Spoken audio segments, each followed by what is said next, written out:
Hi friends అందరికీ. మేమైతే మా ఊరు బయలుదేరుతున్నామండి. ఈస్ట్ గోదావరి. ఈస్ట్ గోదావరి అంటే గుర్తొచ్చేది మనకు గోదావరి అండి. గోదావరి చూడండి చాలా ప్రశాంతంగా ఆహ్లాదకరంగా కనిపిస్తుంది. మనకు కూడా హ్యాపీగా అనిపిస్తుంది చూసినప్పుడల్లా. ఇటు మా ఊరు వచ్చేస్తున్నామండి. దగ్గరలోకి కనిపించేది ఆంజనేయస్వామి విగ్రహం, అది ఎరవరం అంటారండి. నెక్స్ట్ డే మార్నింగ్ అందరం ఫ్రెష్ అయ్యి మా పక్కనే ఉన్న దగ్గర ఉన్న దేవస్థానం బయలుదేరామండి.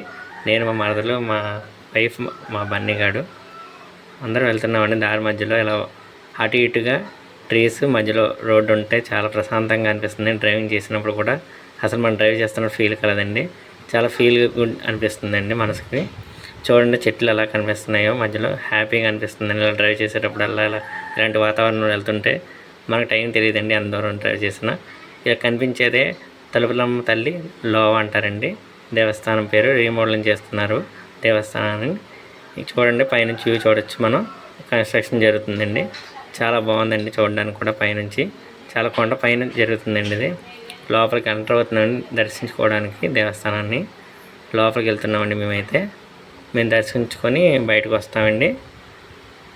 బయట ఇలా చూస్తుంటే చూడండి, ఫ్రంట్ వ్యూ చూడండి. ముఖద్వారం చాలా ప్రశాంతంగా కొత్తగా కడుతున్నారండి. ఇంకా అలా కాసేపు సేండి బండిగాడు కూడా వాడిని కూడా కాసేపు అలా రిలాక్స్ పక్క నుంచి మళ్ళీ పైనుంచి వ్యూ చూడండి. వ్యూ చాలా బాగుందండి, చూడడానికి చాలా ఆహ్లాదకరంగా ఉంది. ఆ తర్వాత మేము అక్కడి నుంచి మూవ్ అయ్యామండి.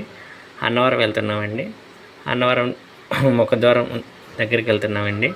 చూడండి రోడ్డు చూడండి, చాలా ప్రశాంతంగా అటు ఇటుగా చాలా బాగా వెడల్పు గల రోడ్డు ఉందండి.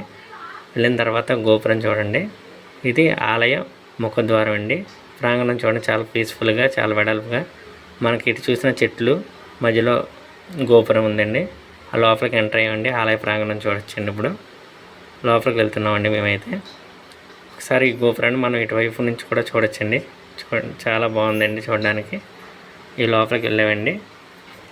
మేమైతే సంధ్యా సమయం టైంలో వెళ్ళామండి. సాయంత్రం 6:30 అలా అవుతుంది. ఈ టైంలో మేము దర్శించుకోవడం చాలా హ్యాపీగా అనిపించిందండి.